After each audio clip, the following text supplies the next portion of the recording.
Hello everyone, हम लोगों का प्रश्न है 412 का अभाज्य गुणनखंड क्या है। तो चलिए 412 का अभाज्य गुणनखंड निकालते हैं और देखते हैं कि 412 का अभाज्य गुणनखंड यानी कि प्राइम फैक्टर्स क्या होता है। तो देखिए इस संख्या को यहाँ पर कुछ इस प्रकार से लिख लिया है। अब इस संख्या को अभाज्य संख्या से घटाना होता है। तो जैसा कि हम लोग जानते हैं कि सबसे छोटी अभाज्य संख्या 2 होती है, तो हम देखेंगे कि यह संख्या 2 से कटेगी। तो दोस्तों 2 से कटने का नियम होता है, यदि जिस भी संख्या के इकाई के अंक सम संख्या हो तो वह संख्या 2 से कट जाती है। तो देखिए यह जो संख्या है इसका इकाई के अंक यहाँ पर 2 है और 2 एक सम संख्या है, इसलिए यह भी संख्या 2 से कट जाएगी। तो चलिए इसको 2 से कटाते हैं। देखिए यहाँ पर पहले 4 है तो यह 4 इस 2 से 2 बार में कट जाएगा, क्योंकि 2 दूनी के 4 होता है। देखिए यहाँ पर 1 है तो यह 1 इस 2 से छोटा है, इसलिए इस 2 को भी ले लेंगे। तो 1 और 2 मिलकर कितना हो जाएगा, 12 हो जाएगा। देखिए दोस्तों यहाँ पर हम 2 अंक एक साथ ले रहे हैं, इसलिए पहले यहाँ पर एक 0 दे देंगे। अब इस 12 को इस 2 से 6 बार में कटा देंगे, क्योंकि 2 छक्के 12 होता है।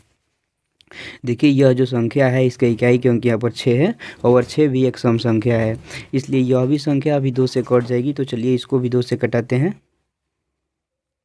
देखिए यहाँ पर पहले 2 है तो यह 2 इस 2 से एक बार में कट जाएगा और यह 0 इसी तरह से यहाँ पर उतर जाएगा और यह 6 इस 2 से 3 बार में कट जाएगा, क्योंकि द्वितीय 6 होता है।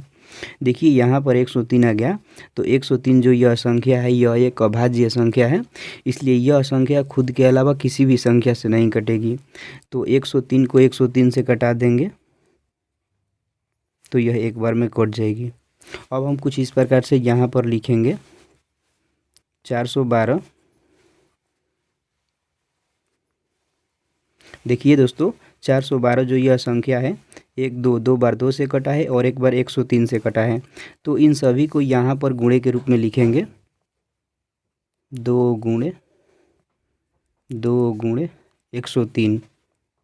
तो दोस्तों जो यह आ गया ना, यही इस 412 का अभाज्य गुणनखंड यानी कि प्राइम फैक्टर्स हो गया। अब इसको घातांकीय रूप में लिखेंगे।